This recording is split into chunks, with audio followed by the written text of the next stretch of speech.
Did the NFL just intentionally embarrass the Los Angeles Rams on a national stage? Or is there a massive betrayal brewing inside the Rams' own front office regarding a shock roster cut?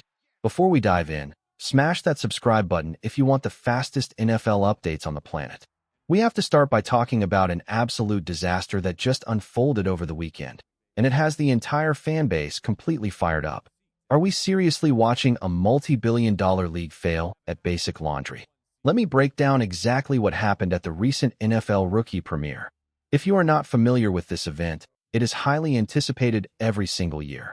The league gathers the most high-profile incoming rookies, dresses them up in their official Sunday gear for the very first time, and takes thousands of promotional photographs.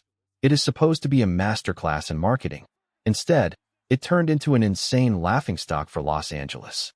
The rookies representing the Rams walked out onto the field, posed for their individual and group shots, and fans immediately noticed a massive, glaring error. The young guys were entirely decked out in the 2025 uniform variants. Let that sink in. These players are gearing up for the current upcoming season, and they are being photographed in gear they will literally never wear during their actual rookie campaigns. You might think this is just a tiny aesthetic mistake, but in the hyper-competitive world of pro football branding, this is a complete disaster. It creates unnecessary confusion, ruins the memorabilia value of these early trading cards, and makes the organization look completely out of touch. Now, before anyone starts pointing fingers at the Rams front office, we need to clear the air. Insiders have confirmed that the team had absolutely nothing to do with this wardrobe malfunction. The team was completely sidelined in this process. The entire rookie premiere operation is heavily controlled by the NFL itself and their uniform partner, Fanatics. The front office in Los Angeles is reportedly just as baffled as we are. They were completely left in the dark, watching their newest draft picks get paraded around in the wrong laundry. It is incredibly frustrating to see our guys treated like an afterthought by the league's merchandising partners. Fanatics has dropped the ball multiple times across different sports recently, and this just feels like another lazy oversight. It is a bad look, it is highly annoying, and the league owes the team and the fan base an apology for making our rookies look out of place on day one. But wait until you hear the absolutely insane free agency masterclass a major sports network just proposed for LA. We need to talk about a massive report coming straight from ESPN. One of their top football insiders just dropped a bombshell, claiming to have found the absolute perfect free agent weapon to finalize this Rams roster. The name they floated: Stefon Diggs. That is right.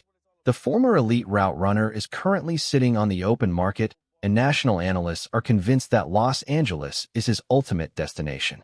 The reasoning behind this is actually pretty fascinating. The Rams run their offense out of 11 personnel, more than almost anyone else in the league. For those who do not track the deep analytics, that means one running back, one tight end, and 3 wide receivers on the field at the same time. Last year, Matthew Stafford dropped back to pass out of this specific formation nearly 450 times. Because Sean McVay relies so heavily on having 3 capable receivers on the field, depth is everything. Right now, the receiver room is incredibly top-heavy. We all love what Puka and Nacua brings to the table, but behind the primary stars, the depth chart gets incredibly thin. If a major injury happens, relying on unproven backup guys like Jordan Whittington to carry the load is a recipe for a disaster. This is exactly why analysts believe bringing in a veteran like Diggs would be an absolute masterclass in roster building. Even at this stage in his career, Diggs is a highly capable separator. He knows how to operate on the inside, he can beat press coverage on the outside, and most importantly, he has the physical toughness required to catch those aggressive in-breaking routes across the middle of the field. That specific route tree is the absolute bread and butter of McVay's offensive system. Diggs proved last season he still has gas in the tank, pulling down 85 receptions and easily serving as the most productive target on his previous team. On paper, injecting that kind of reliable production into this offense feels like a dream scenario. It immediately solves the terrifying depth problem. If one of your top 2 guys misses a few weeks, you suddenly have a battle-tested veteran ready to step up and keep the offense moving without skipping a beat. Having Diggs as a rotational third receiver would give defensive coordinators absolute nightmares. However, we need to have a very honest conversation about the dark side of this potential signing. There are two gigantic red flags that could turn this dream scenario into a complete locker room betrayal. First, let us talk about the financial reality. We have zero clue what kind of contract Diggs is actually demanding behind closed doors. There is a beautiful, optimistic scenario where he realizes his elite, big money days are over. In that world, he decides he wants a ring, accepts a team-friendly discount, and joins Los Angeles purely to chase a Super Bowl championship. But we also have to live in reality. There is a very high probability that Diggs and his agent are still demanding premium superstar money. If he is sitting on the couch waiting for a team to hand him $17 million a year, then this entire conversation is instantly over. You simply do not pay $17 million for a guy who is going to be the third option in your passing attack. That is bad business. But the money is not even the scariest part. Who's to blame if a diva receiver wrecks this locker room? Drop a name below. We all know the history here. Diggs carries a tremendous amount of emotional baggage. Throughout his career, there have been multiple instances where his sideline behavior has actively harmed his team's chemistry. You can call it passion, you can call it being a diva, but the reality is that it creates unnecessary drama. Ask yourself this critical question. Can you genuinely picture Stefon Diggs happily accepting a role where he might only see 3 or 4 targets a game?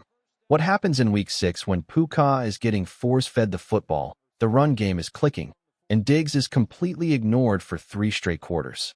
Is he going to sit quietly on the bench and cheer for his teammates? Or is he going to throw his helmet, scream at Matthew Stafford, and create a toxic media circus? Personally, that risk completely ruins the appeal for me.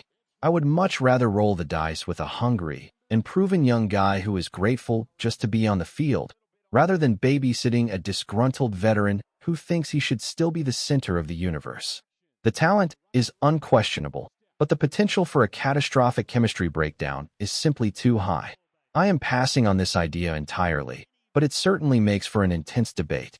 But hold on, because the wildest narrative is yet to come, and it involves a rumor so insane it feels like an outright betrayal of the team's current strategy. We have to address a completely ridiculous article that just surfaced from Bleacher Report.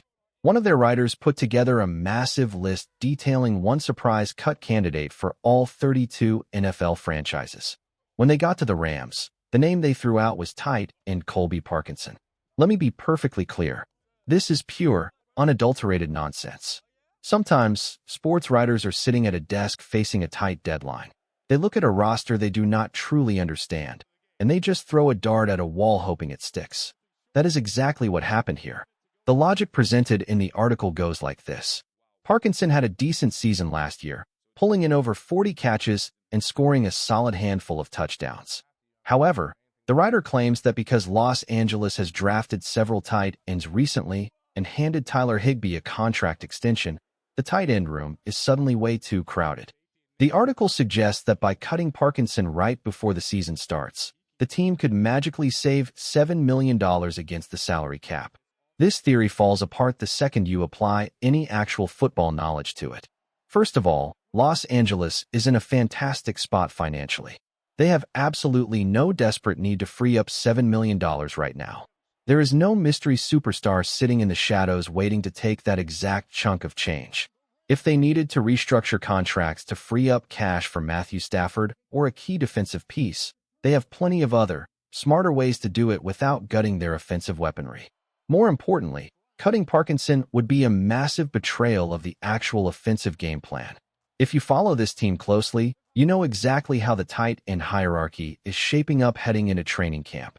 Parkinson is fully expected to open the season as the primary starting tight end. He is the guy taking the critical first-team reps. The coaching staff is banking on his blocking ability and red zone presence to anchor the running game and protect the quarterback. Yes, the front office drafted young talent to eventually take over the position. The long-term vision is absolutely to transition guys into that starting role eventually. But you do not throw rookies straight into the fire in week 1 when you have a proven, capable veteran already operating the system perfectly. And as for Tyler Higbee, we all respect what he has done for the franchise, but his role has drastically shifted. He is being compensated like a trusted depth piece and an emergency safety valve. His primary job this season is mentorship. He is there to teach the young draft picks how to survive in the NFL, how to read complex defenses, and how to operate like true professionals. Parkinson might not be on this roster 2 years from now, but right here, right now, cutting him makes zero strategic sense. You do not weaken a starting lineup on a team that is actively hunting for a deep playoff run just to hoard a few $1 million in cap space that you do not even need. It is a completely disconnected, borderline insane take that just proves why you cannot trust every national rumor you read. This team is locked in. The rookies are going to overcome the uniform embarrassment, the front office is going to make smart roster moves, and this offense is going to be incredibly dangerous. Let me know what you think about all this chaos down in the comments. I read everything you guys send my way. Keep that energy high, and I will see you in the next one.